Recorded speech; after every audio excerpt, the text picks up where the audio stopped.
Today we're making a 2-layer flower bow using the BowGenius Bow Maker. Your BowGenius Bow Maker should be set up in this configuration. We will also be using the smaller cones as well, doing the smaller inside flower here. You'll be needing upholstery weight thread, once again the pre-tied knot, the loop at the end, an extra needle, pair of scissors, a clip, as well as a glue gun. For the larger flower, you'll be needing 96 inches of 3/8 inch ribbon, which I have here in the salmon color. And then for the smaller flower, we'll be using about 52 inches of 3/8 inch ribbon here. And then for this nose, what we've done is used a 24 inch length of 3/8 inch white here as well. So what we're going to begin with is doing the larger flower, and we're going to take an end and we're going to puncture using the very tip of the ribbon. And it doesn't really matter where you start as long as you continue the rotation in one direction and you continue with the figure 8 and how you're going to puncture the ribbon. So once again, the top side is on the bottom. I'm puncturing the first loop here. I'm going diagonally across, going consistently in the same direction to make this a consistent looking flower bow. Then I'm going to move it over again, going over each individual prong, okay, but making sure that I'm moving everything in the same direction and puncturing my ribbon, leaving the bottom side up. And we're going to do this all the way till all the prongs are filled.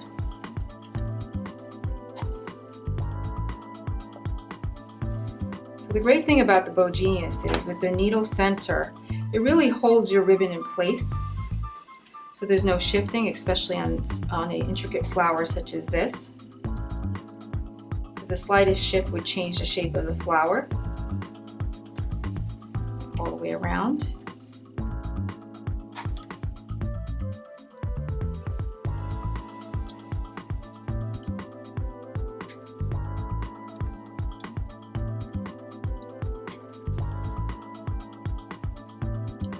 Makes all my petals or my ribbon petals the same length.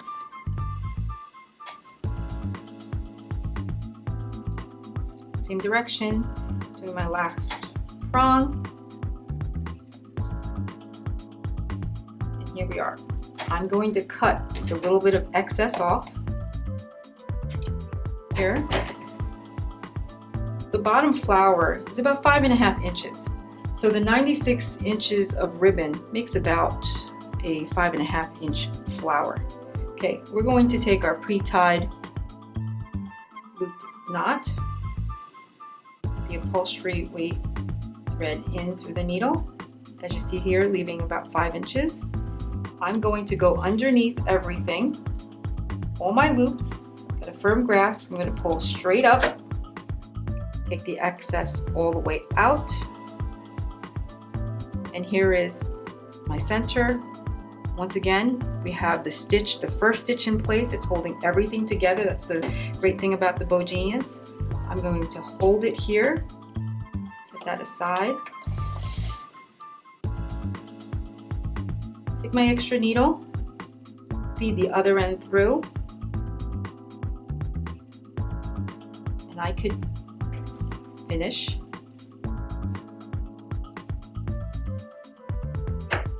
by sewing a top stitch. Sure that I've blocked all my loops under.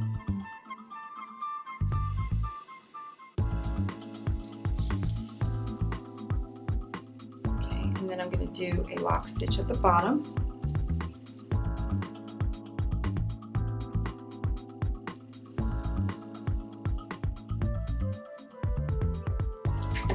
excess off.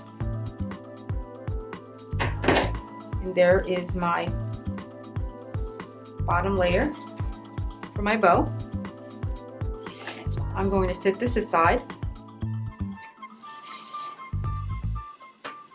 And the smaller set of combs, to do the smaller bow, you would do the same exact thing as we did with the large. This would snap in place.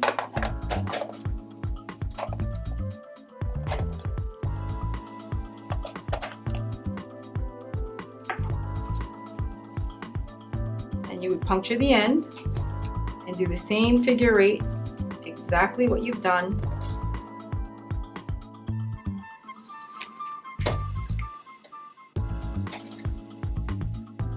With the larger one. So in essence, to save time, I've already done it here. This is what it comes out to be after you've done it. It's actually about 52 inches of ribbon at this point to make the smaller one.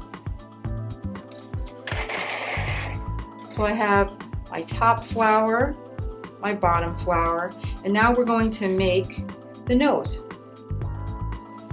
It's a 24-inch length of ribbon. Okay, what I like to do is fold it in half. And this is 3/8 inch, and you can certainly use whatever color. I'm just using white to show the contrast for the bow. And what I'm doing is I'm just folding and twisting over top until I get this coiled nose.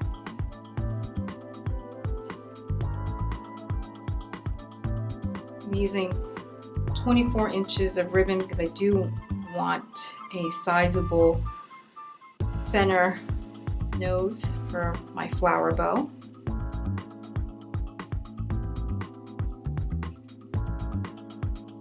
Tight.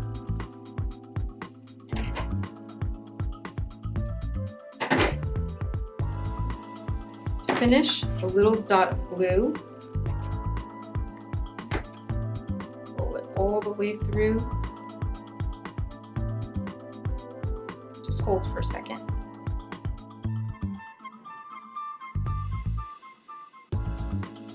You see, I have my nose. We have the center of the smaller flower. I'm going to put a dot of glue here. Put my center nose in place. Hold it for a second. You see the small.